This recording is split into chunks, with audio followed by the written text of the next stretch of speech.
2 tahun jelang pemilu 2024, sejumlah partai mulai menyusun strategi dari komunikasi dengan partai hingga koalisi sampai dengan mencari basis pemilih. Dan menuju Pilkada 2024, Tribun Ambon juga akan membahas bagaimana persiapan partai menuju Pilkada 2024. Dan di hari ini kita berkesempatan mengundang salah satu partai, yakni Partai Keadilan Sejahtera. Dan hari ini di studio tribunambon.com sudah hadir Ketua DPW PKS Maluku, Asis Sangkala, dan Ketua DPD Kota Ambon, Yusuf Wali. Oke. Assalamualaikum, Pak. Waalaikumsalam. Apa kabar hari ini, Pak, berdua? Alhamdulillah. Oke. Alhamdulillah ya, semoga semuanya dalam keadaan yang sehat. Oke, nah Tribuners, seperti biasa kita akan berbincang selama 30 menit ke depan. Dan ini akan ditayangkan langsung di YouTube dan juga Facebook tribunambon.com. Kalau memang Tribuners ada pertanyaan terkait dengan kesiapan PKS jelang pemilu 2024, bisa langsung komen di kolom komentar. Nah, dan sesuai dengan tema kita hari ini, kita akan membahas bagaimana kesiapan PKS menuju pemilu 2024. Oke, Pak. Sebelum bicara terkait dengan kesiapan PKS nanti di pemilu 2024, saya mau tanyakan, minggu kemarin ini sempat ada Rakerwil. Nah, itu gimana Pak Rakerwil yang kemarin hasilnya? Ya, terima kasih, saya buka dulu ya. Boleh, Pak. Tribuners yang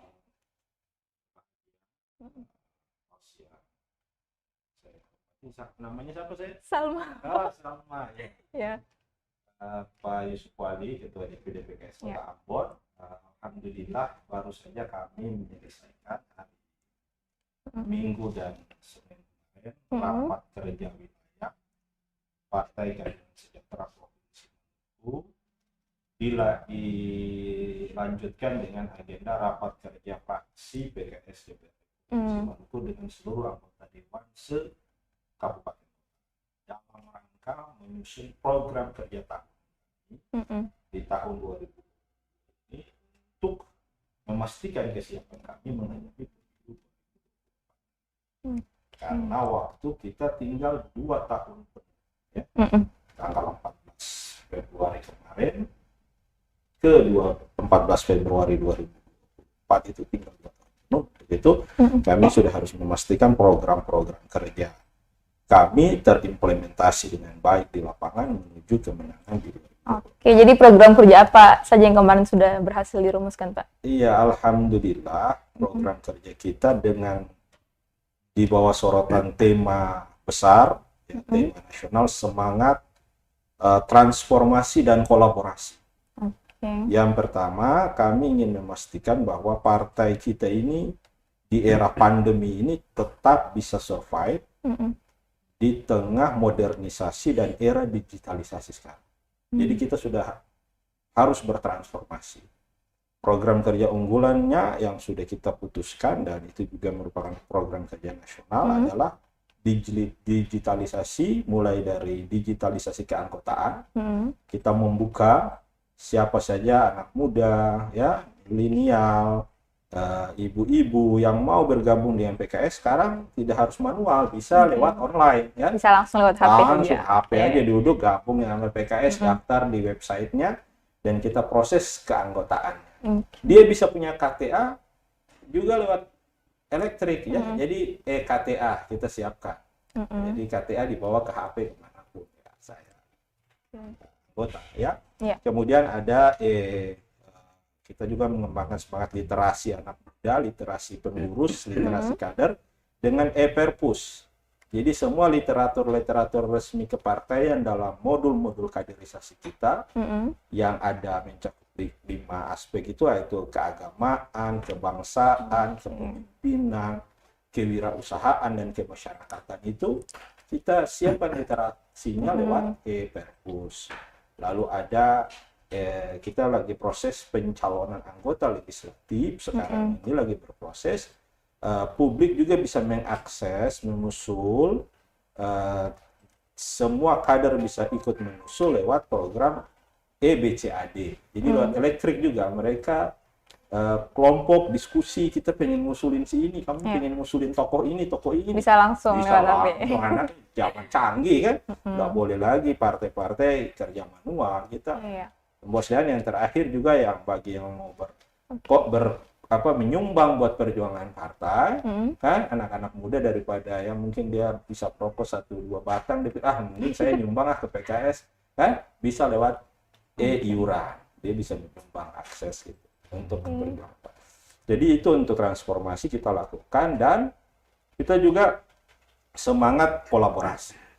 Kita pengen menang, kita pengen PKS 2024 memimpin bangsa dan negara ini, maka kita semangat kolaborasi kita hidupkan. Dengan semua kita perkuat komunikasi politik kita dengan tokoh lintas agama, dengan ormas, sudah kita lakukan di kepengurusan kita tahun lalu, dan insya Allah ke depan dengan orpol-orpol, dengan peserta pemilu, kita juga perkuat kolaborasi untuk membangun menjajaki peta koalisi menuju 2000. Mungkin saya ke Pak Yusuf dulu.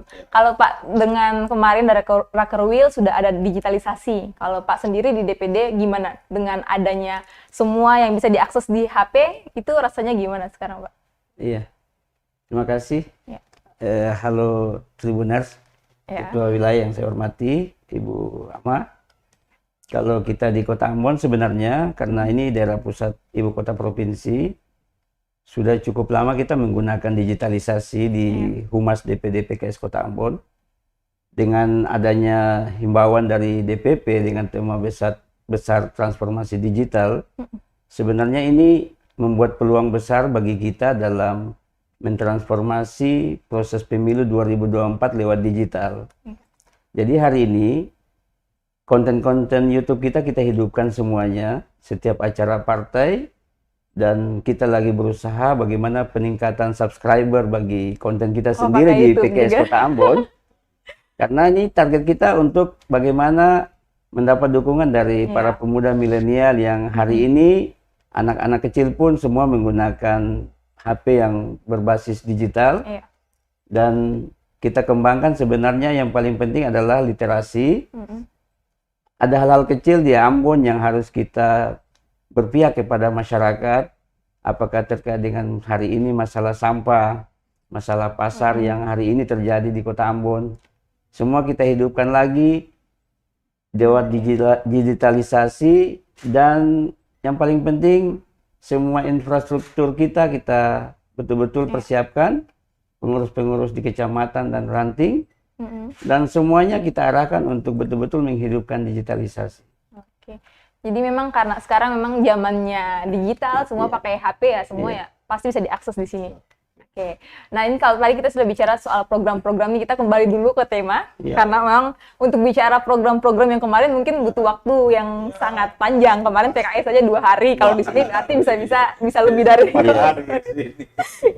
Nah jadi ini saya ini terkait dengan bagaimana sih kesiapan partai PKS menuju pemilu 2024. Tapi sebelum ke pemilu, mungkin kan kita tahu kalau akhir-akhir ini PKS disebut-sebut ditinggalkan oleh sejumlah partai. Kita sebut saja sekarang sudah ada Gelora.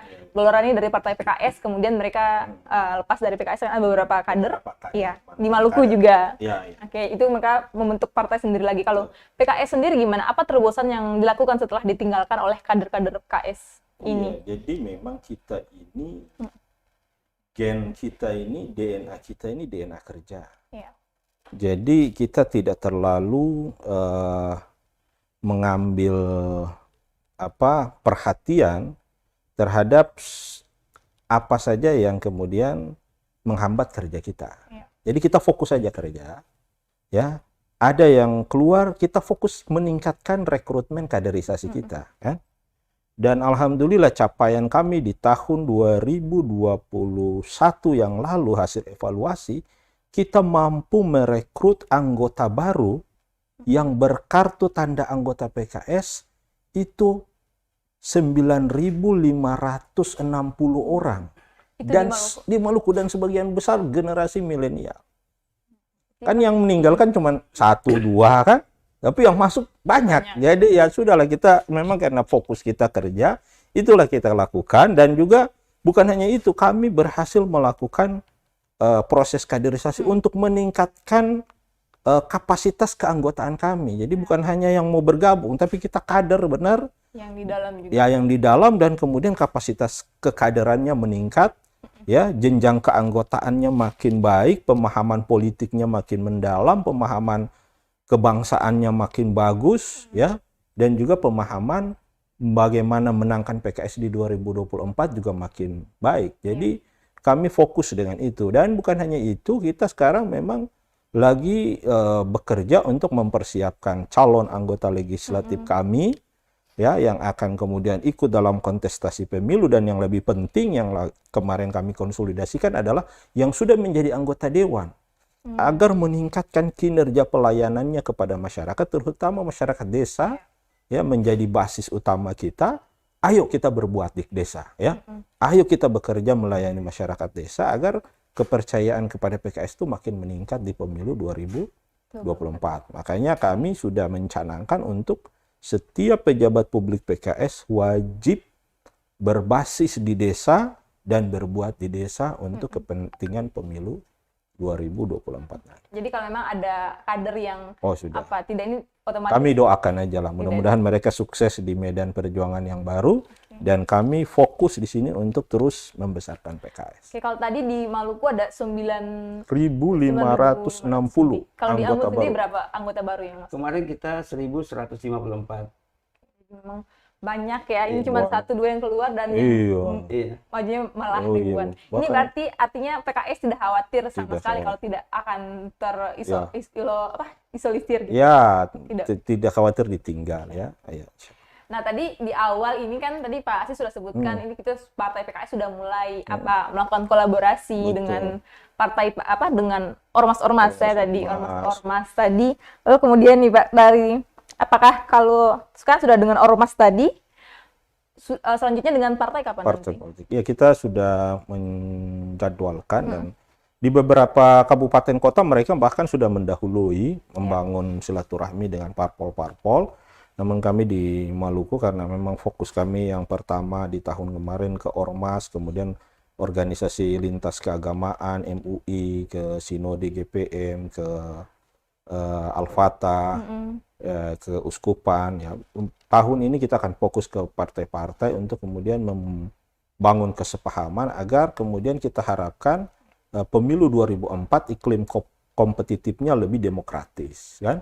Kita bersaing secara sehat untuk mengambil hati rakyat, dan yang paling penting kan setelah selesai hajatan pesta demokrasi kan kita sama-sama bekerja sama untuk membangun bangsa dan negara, khususnya daerah kita, Maluku kita yang kita cintai bersama ini. Jadi kan kontestasi itu hanya ajang untuk masyarakat menyalurkan dia punya aspirasi. Kan kami peserta pemilu menampilkan artis-artis terbaik kami, ya. Silahkan masyarakat yang memilih calon-calon kami yang terbaik atau di partai lain. Yang penting sudah bekerja. Ya, penting sudah bekerja. Setelah itu ya kita mengabdi lagi untuk. Jadi partai-partai mana nih yang akan didatangi PKS? Semua kita akan datangi. Tahun ini belum ada yang didatangi sama sekali. Iya, kalau yang ini belum, yang di Maluku. Kalau di pusat kan sudah nih. Iya. Yang di pusat sudah ke semua partai kan sudah. Sudah ke PDIP, sudah ke Golkar, sudah ke PKB, sudah ke P3, ke PAN, ke Nasdem, semua sudah kalau DPP.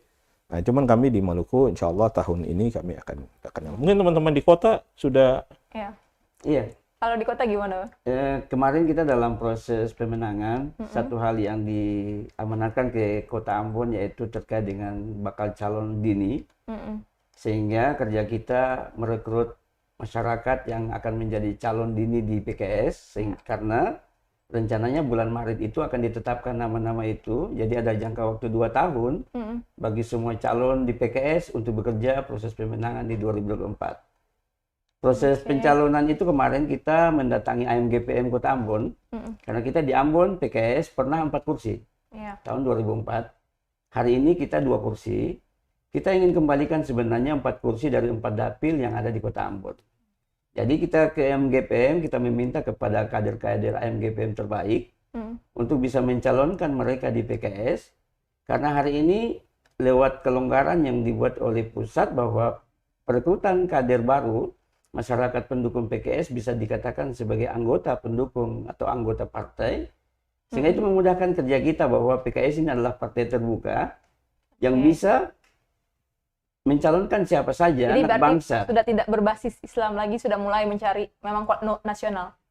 Asas kita kan Islam, tapi yang kita terapkan adalah Islam rahmatan lil alamin yang bisa bermanfaat buat orang banyak. Tapi hari ini terbukti kan, nanti Ketua Wilayah sendiri sampaikan, kemarin kita acara Rakerwil itu, ada salah satu anggota DPRD PKS kita dari Kabupaten Kepulauan Tanimbar. Jadi di Maluku ini ada satu orang anggota DPRD, Basudara Kristiani, yang menjadi DPRD Kabupaten Kepulauan Tanimbar. Dan saya baru tahu ternyata memang ada juga ada. Karena selama ini pikirnya malah banyak ya. Di Papua sekitar 3-40 anggota Dewan PKS non-Muslim.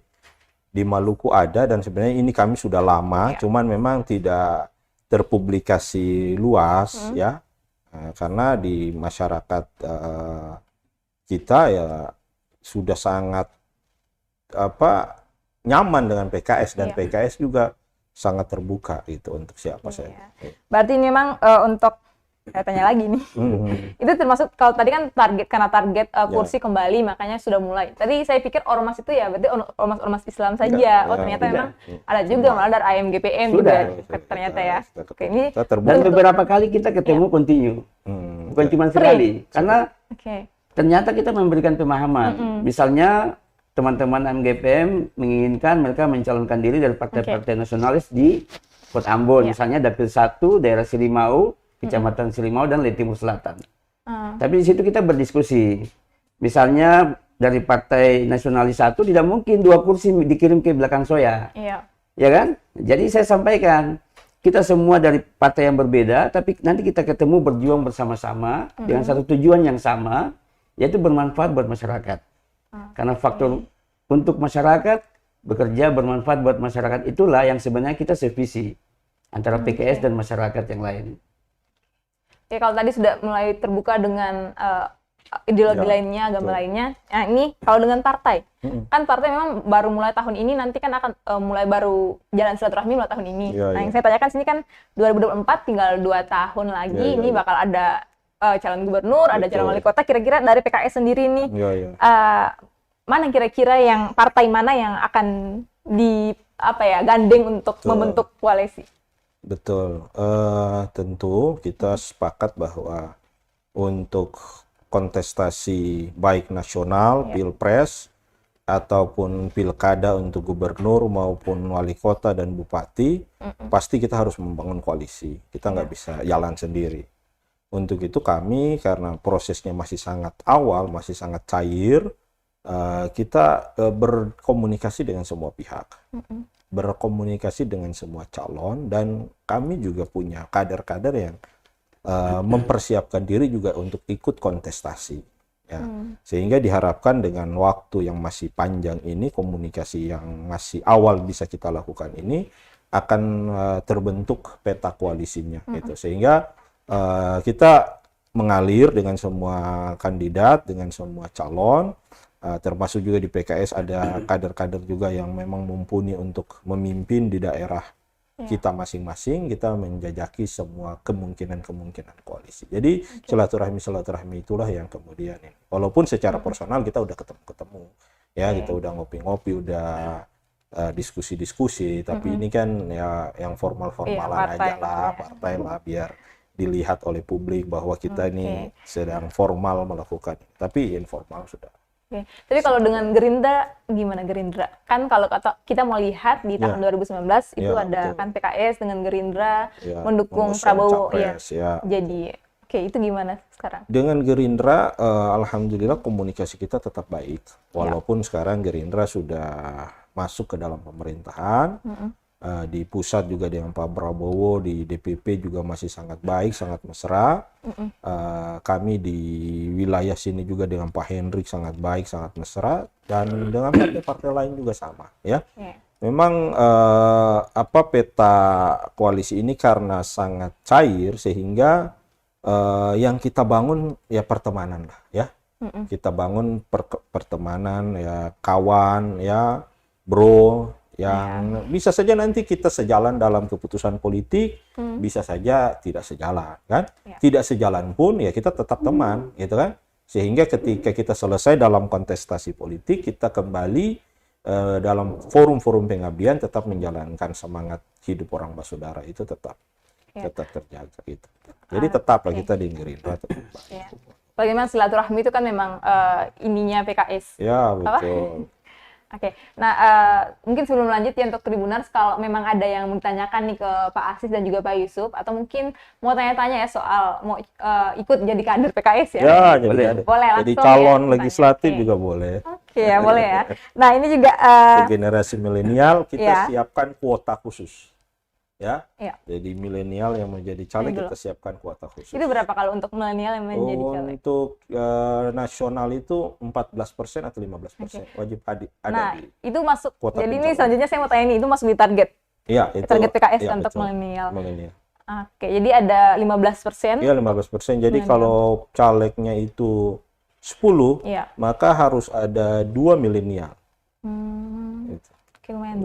Lumayan. Iya, lumayan. Anak muda. Anak muda. Nah, ini Pak, saya mau tanya, tadi sudah ada nih, sudah disebutkan ya 2 target tadi dari Pak Yusuf bilang nanti untuk di DPD Ambon mau ada 4 kan sekarang yang di targetnya.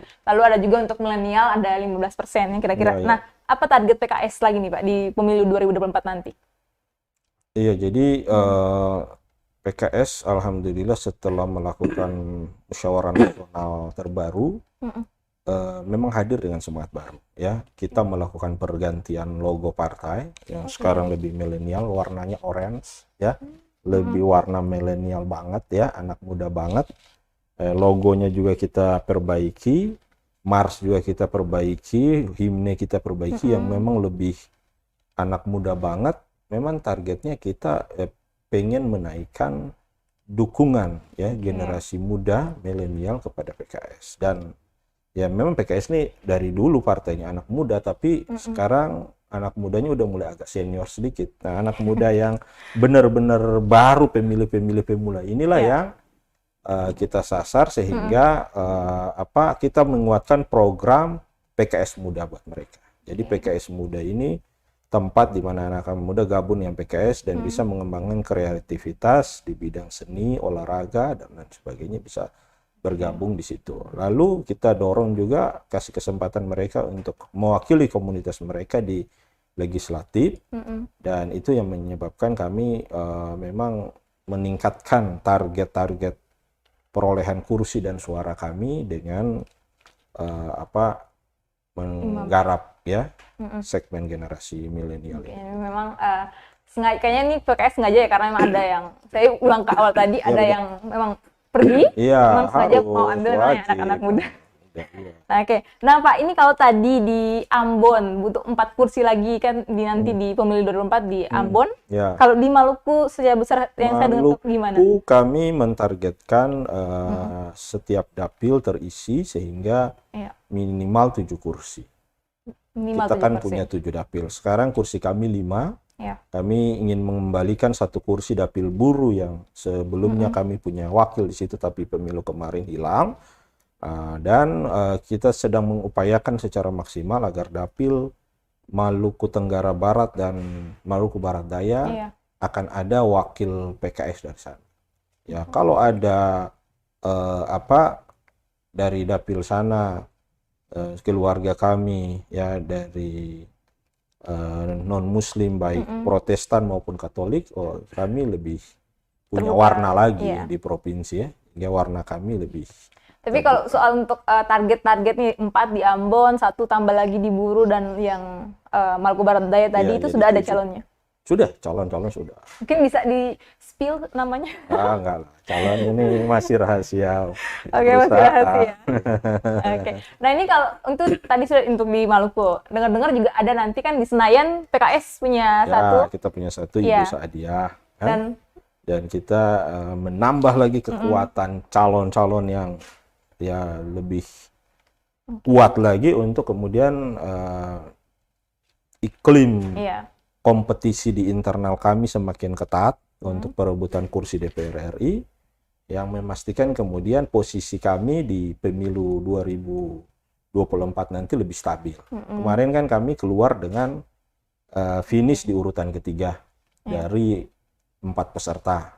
Nah, kami ingin menaikkan sampai ke urutan kedua, bila perlu kita jadi pemenang pertama di Maluku. Tuh. Nah kalau ini mau di Senayan mau tambah lagi 1 jadi 2? Enggak, kita 1 aja. Tetap 1. Ya, tetap masih sama dengan yang kemarin Ibu Sadia atau gitu? Iya, Ibu Sadia dicalonkan dan calon-calon lain yang mereka juga punya peluang untuk menang. Jadi bukan berarti Ibu Sadia sudah pasti jadi lagi ya. Ibu Sadia harus mempertahankan kursinya, harus bekerja keras karena ada lagi calon-calon yang baik yang kami akan hadirkan untuk dengan beliau bertarung gitu. Nah nih kalau untuk calon-calon lain yang mau dihadirkan ya Pak, kan tadi yang di Maluku belum bisa di-spill nih namanya. Ya. Mungkin kalau di Senayan juga nggak bisa. Kalau di partai yang satu kemarin tuh sudah bilang kan seperti bilang aja di sini. Kayak istri gubernur kan sudah mulai nanti dia bakal ke Senayan. Ini kalau dari PKS sendiri nanti siapa saran Ibu Sadia? Kuat lah. Ya, siapa? Kuat juga. Perempuan juga atau laki-laki? Kalau yang perempuan tidak, tapi yang ini yang laki-laki ya. Laki-laki ya mungkin satu nama yang bisa saya sebutkan di sini adalah Pak Amir Rumrah. Pak Amir Rumrah. Amir Rumrah itu kami usulkan juga ke pusat. Beliau adalah Ketua Komisi 1 DPRD Provinsi, anggota DPRD sudah 4 periode, 2 di Kabupaten Maluku Tenggara. Pernah ke sini. Pernah ke sini kan? 2 periode di provinsi. Beliau juga kuat. Jadi Ibu Sadia akan harus lebih bekerja keras karena Pak Amir Rumrah sangat bekerja keras. Nah ini berarti memang sudah sangat siap ya, apalagi memang 2 tahun sangat dekat, apalagi mulai bulan kan di Undang-Undang Pemilu juga 20 bulan sebelum tanggal pemilu memang harus sudah didaftarkan semuanya kan untuk calon-calonnya. Nah ini soal daftar ini nih kalau dari DPW PKS Maluku juga dari DPD Kota Ambon ini sudah mulai melakukan penjaringan bakal calon dari sekarang. Sudah ada calonnya. Ya, Pak Yusuf sudah kan? Malah tinggal kalau kita di Dapil 2 misalnya, itu calonnya kan harus 8 aja. Kita itu udah jumlahnya 150%. Kelebihan calon. Jadi kita lagi menjaring untuk peningkatan suara di Kota Ambon tuh di Dapil itu bagaimana sehingga yang berpotensi kita rekrut memang. Kader kan banyak ya, kader banyak sudah pada siap untuk menjadi wakil rakyat, udah siap menggantikan Pak Ucu, ada yang sudah siap menggantikan saya, ya banyak dan bukan hanya itu, tokoh-tokoh juga dari luar banyak yang mau jadi caleg di PKS, kita juga terima ya. Nanti tahapannya memang ada, yang penjaringan yang tadi dibilang oleh Salma, tahapannya itu selesai di akhir Desember. Sekarang kita lagi penyaringan sampai Maret. Jadi yang sudah kita jaring kita saring lagi kan. Kalau jaring kita buang kan biasanya kan dapat banyak kan segala macam di jaring. Tadi itu belum pasti. Nah, di situ kita saring lagi sampai dapat yang terbaik, nanti Maret akan diputuskan oleh partai. Kalau Pak Asis dan Pak Yusuf juga nanti caleg di 2024? Iya, kita masih mendata karena kami sekarang kan masih Dewan yang menjabat aktif, Pak Yusuf di Kota Ambon. Pak Yusuf malu-malu nih kayaknya, Pak. Iya. Sebenarnya bukan masalah itu. Kita sekarang lagi siapkan infrastruktur kita. PKS betul-betul harus optimalkan terkait dengan saksi. Kemarin salah satu rekomendasi Rakerwil itu, saksi kita tuh sampai Maret ini itu udah harus 50% selesai. Karena kita siapkan dari awal, betul-betul kita bina mereka di awal. Karena pengalaman kemarin kan, 2009 Mbak Ama ya, bagaimana perhitungan sampai 3 hari. Jadi betul-betul anak-anak milenial PKS muda yang direkrut, jadi kita punya program PKS muda. Anak-anak muda gitu. Iya, anak muda. Itu kenapa ya alasan juga anak muda banyak dijaring. Nah, yang punya stamina tangguh untuk jadi saksi 3-4 hari ke depan pada saat proses besok. Karena kan Februari tanggal 14 itu pilkada, pemilu DPD, DPR RI, provinsi, kabupaten, kota, dan presiden itu sekaligus dia. Jadi pengalaman kemarin kan banyak yang meninggal kan. Nah ini yang mau saya tanyakan kan, kalau pemilu 2024 ini artinya makin repot. Ini banyak sekali pilkada yang dimasukkan ini. Kalau partai sendiri, kalau kemarin kan sempat KPU hadir, Bawaslu hadir, mereka bilang ya kita siap. Mungkin dengan ada kemungkinan masalah, oke kita tetap siap. Tapi kalau dari PKS sendiri gimana? Oh, kita lebih siap lagi. Kalau mereka siap, kita lebih siap. Ini mau ingat mau kampanye presiden mungkin, kampanye wali kota, caleg. Karena kalau pertandingan kan mereka wasit kan, ya. Atau penyelenggara, kita nih yang punya hajat kan. Jadi kita lebih siap lagi sehingga caleg kita siapkan lebih awal, ya. Kemudian komunikasi kita kuatkan, intenskan untuk mempersiapkan juga peta koalisi calon-calon kepala daerah kita, dan ya kita akan pastikan semuanya bisa selesai dan kemudian energi besar kita itu sudah siap untuk memenangkan pemilu. Sekarang kita sudah ya, saya lihat persiapan kita sudah 70-80% hampir selesai. Dengan sekarang juga mulai dengan penjaringan saksi-saksi ya, semua hal. Cuma itu saya Mama. Ada namanya kampung basis. Kampung basis. Iya, jadi kita betul-betul yang tadinya kampung itu pendukung PKS kita, sekarang kita optimal lagi. Bukan hanya sekedar kampung biasa, tapi kita hidupkan banyak program di situ. Misalnya ada Rumah Keluarga Indonesia yang di situ dibina oleh ibu-ibu perempuan bagi ibu-ibu di kampung itu. Ada juga komunitas nelayan, taninya di situ kita betul-betul kembangkan mereka. Kita kerjasama dengan semangat berkolaborasi tadi. Ada DPR RI, ada provinsi, program apa yang bisa sama-sama kita sambungkan, insya Allah bisa bermanfaat buat masyarakat di kampung basis. Oke. Lalu tadi saya mau tanya ini basis pemilih apa aja nih yang mau target oleh PKS. Tapi sebelum mungkin ini ada banyak Tribuners tanya di live. Saya baca dulu satu-satu ya. Ini ada pertama dari Asari Karim Retop. Sukses PKS katanya. Oke, makasih. Juga ada ini juga sama. Ini juga ada dari Ida Ardani Moni dan Ibnu Arsad. Katanya PKS menang, kreatif sekali. PKS Kota Ambon dan Maluku selalu berjaya. Siap. Terima kasih. Ini kayaknya anak-anak muda semua ya. Atau mungkin ini juga kader-kadernya PKS ini, Pak. Kayaknya Moni bukan.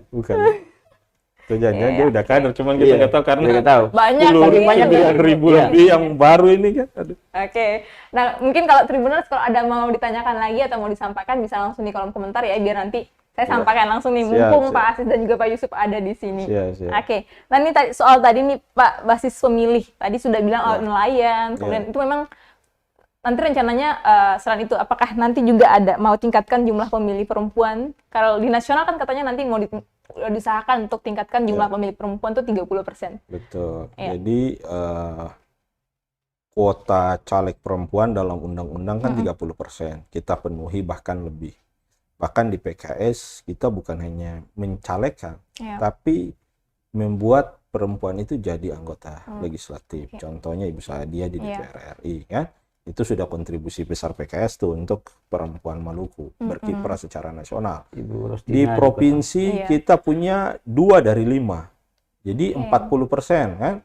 Ibu Turaya Samal bahkan kita kasih jabatan perempuan ketua fraksi, satu-satunya ketua fraksi di DPR provinsi yang perempuan cuma kita PKS kan, sama Ibu Rostina dari Dapil Kota Ambon kan. Jadi benar-benar kita punya perempuan-perempuan tangguh ini, sehingga saya yakin bahwa masyarakat Maluku pasti sangat percaya bahwa PKS memang memberdayakan perempuan. Nah, biasanya kalau perempuan yang jadi pasti perhatiannya kepada ibu-ibu lebih dong. Kami aja bapak-bapak perhatian sama ibu-ibu kan, mama masa.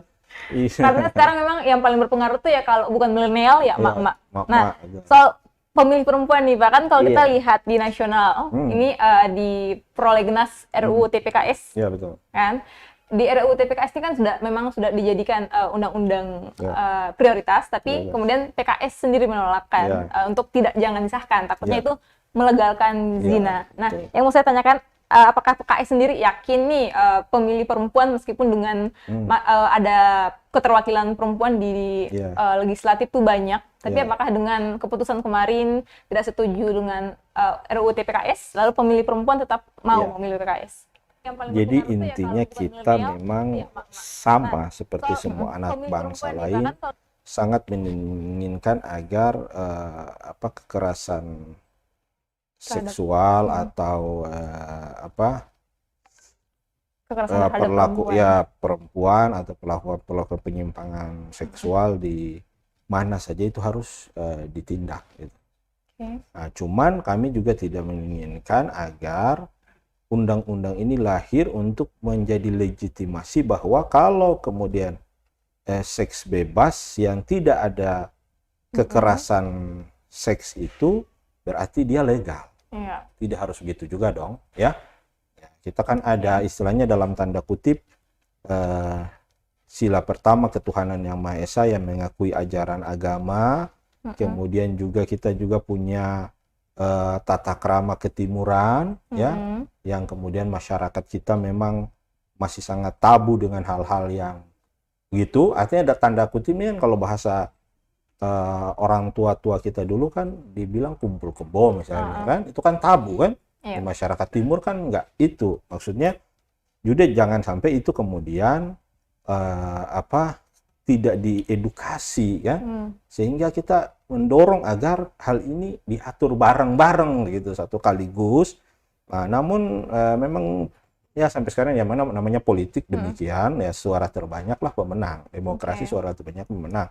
Ide kami belum bisa diterima. Kan? Tapi intinya PKS setuju tidak ada kekerasan seksual terhadap perempuan. Wajib kita berjuang itu memang itu. Tapi kalau memang produk undang-undangnya terakhirnya hanya sampai mengatur yang itu saja, ya kami tetap akan mendorong agar KUHP itu benar-benar dipakai ya sebagai undang-undang juga yang punya legal formal juga untuk mengatur ya hal-hal yang itu, dan harus berani semua pihak kemudian menegakkan aturan itu ya. Ketika ada pengaduan, laporan dan lain sebagainya ya harus diproses ya, sehingga oke lah, namanya di demokrasi ini walaupun dalam proses-proses IKN misalnya kami menolak kan pindah ibu kota dari Jakarta ke Kalimantan dengan pertimbangan sekarang lagi masa pandemi COVID, membangun ibu kota baru itu butuh anggaran sekitar 400 sampai 500 triliun, di mana negara lagi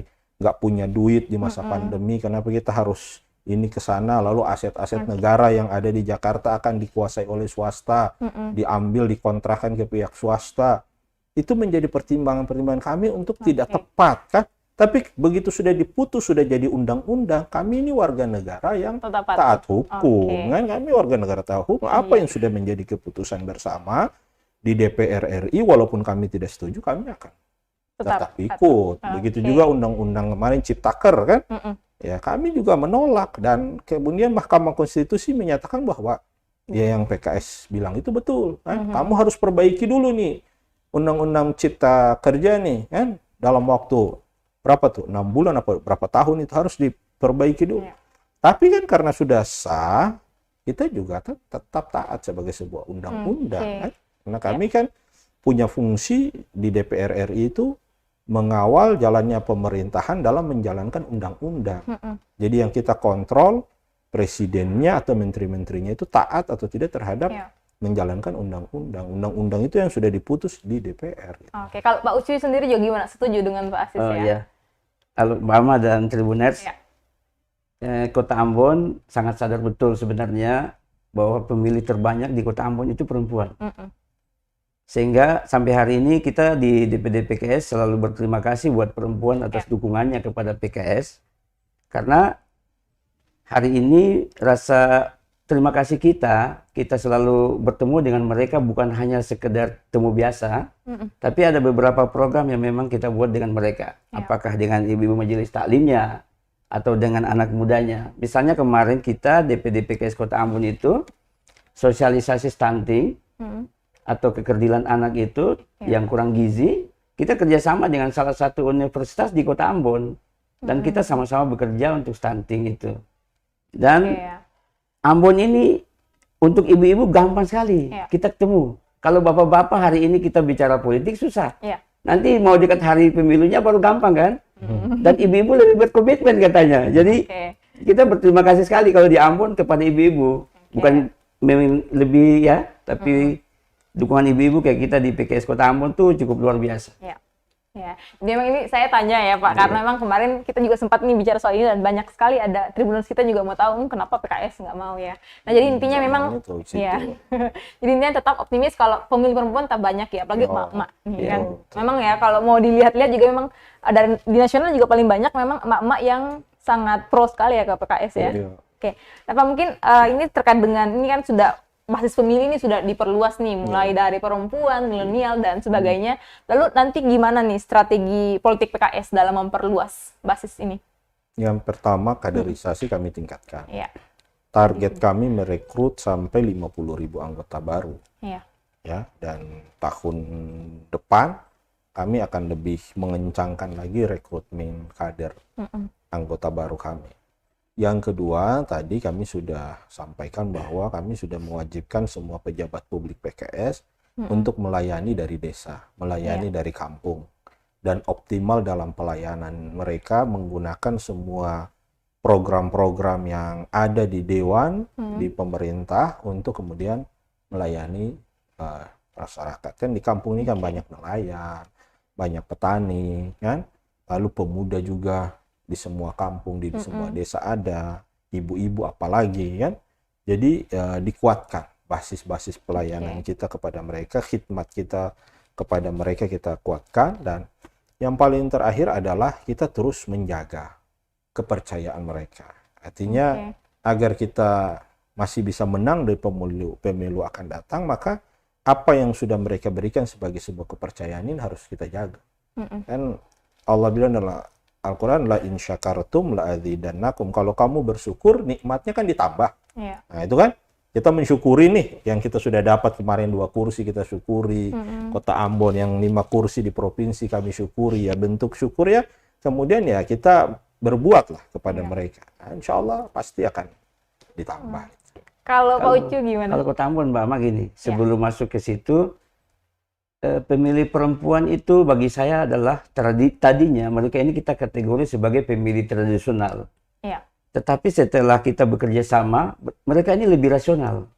Maksudnya mereka lebih tahu kalau partai PKS selalu menyentuh mereka, datangi mereka, silaturahmi kepada mereka, berarti mereka akan menerima karena kedekatan kita bukan hanya sekedar partai, tapi yang tradisional tadi karena ada hubungan lain bisa betul-betul bekerja sama-sama, kita kolaborasi.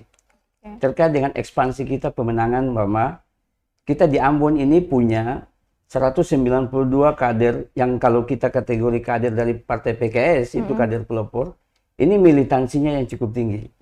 Kemarin saya sendiri sebagai ketua DPD menginstruksikan, meminta kepada kaderisasi bahwa untuk proses pemenangan ke depan, karena kita sudah berdadapil, Mama, bahwa Ambon itu butuh berapa sih untuk menang.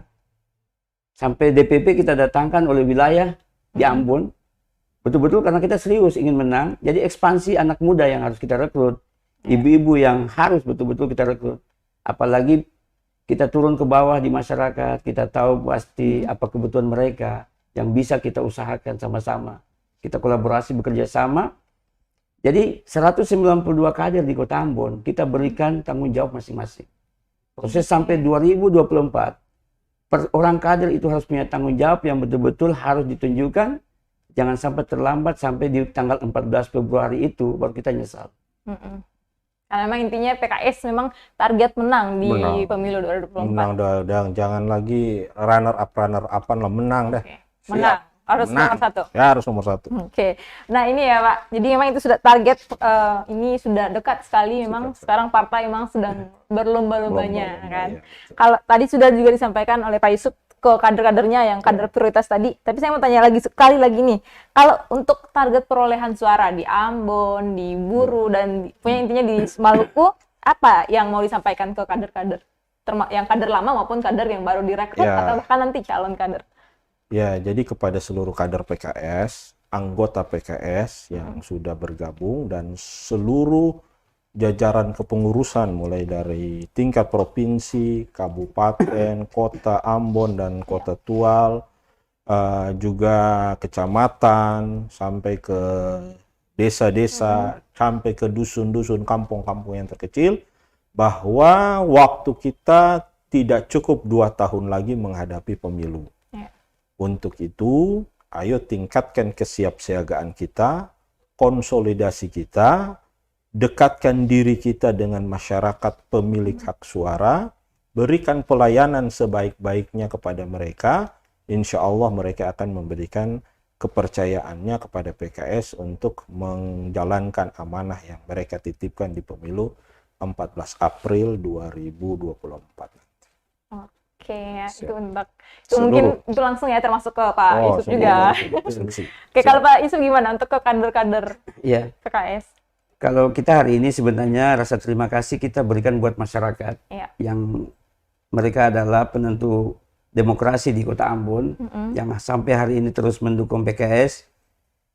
Kami berusaha semaksimal mungkin dengan membentuk ranting-ranting yang ada di seluruh RT-RT di Kota Ambon.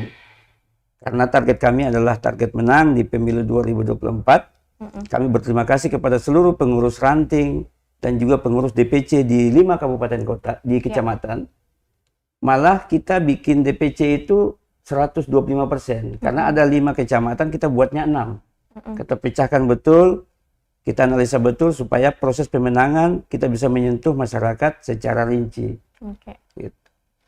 Oke, jadi begitu ya Tribuners. Nah, mungkin dari dari dialog saya, nih percakapan saya dengan Pak Asis dan juga Pak Yusuf sore hari ini mungkin ya banyak. Nih pasti kalau mau tanya-tanya soal partai PKS atau apapun itu bisa langsung ya ke kantor kami. Mungkin bisa dulu dibilang kantor-kantor ini. Iya, kantor kami, kantor DPW PKS Provinsi Maluku di Poka, depan Masjid Kampus Universitas Patimura Ambon. Nah, teman-teman bisa ke situ. Kalau Pak Ucu, Kota Ambon, kita kantornya di Ruko Batu Merah, Blok A, nomor 6, deretan Puskesmas Rijali. Oke, jadi memang Andre masih ada pertanyaan dari Tribuners. Oke ya, karena ini sudah mau sejam ya ternyata ya Pak, cepat sekali. Nah ini nanti untuk boleh minum Pak. Oke, jadi untuk Tribuners karena ya kalau ini sudah mau diakhiri dan kalian belum sempat untuk bertanya, bisa langsung tadi sudah disebutkan oleh Pak Asis dan juga Pak Yusuf, bisa langsung, atau kalau mau kurang tahu alamatnya lagi bisa tuh langsung ya nonton ulang biar bisa dengar lagi ulang alamatnya apa ya. Oke nih Pak, sebelum tutup mungkin Pak Asis dan Pak Yusuf juga boleh ya kasih closing statement ke Tribuners. Iya, Tribuners dan tribunambon.com yang kami hormati, alhamdulillah kami dikasih kesempatan untuk live dan berdialog di tempat ini. Dari tempat ini kami ingin menyampaikan satu pesan kepada seluruh masyarakat Maluku, khususnya pesan perdamaian di tengah-tengah kondisi beberapa hari terakhir ini kita agak sedikit memanas kondisi masyarakat kita. Dan mari kita jaga terus suasana damai, suasana semangat hidup orang basudara, dan kami PKS akan terus siap berkhidmat, siap melayani bangsa dan negara ini, masyarakat, dan kami akan terus meningkatkan kiprah perjuangan kami di parlemen, di pemerintahan, dan dukung kami di pemilu 2024 nanti, insya Allah. Oke, langsung Pak Yusuf. Halo Tribuners, jangan lupa selalu nonton Tribun Ambon. Terima kasih. Lewat kerjasama media dan partai politik, berarti demokrasi bisa menyebar luas ke masyarakat. Semua orang bisa melihat itu. Dan kalau saya sendiri, karena Ambon hari ini masuk ke zona orange dalam kondisi COVID ya. Mudah-mudahan kesadaran masyarakat semakin tinggi dalam menjaga protokol kesehatan. Karena ini himbauan untuk kebaikan kita semua.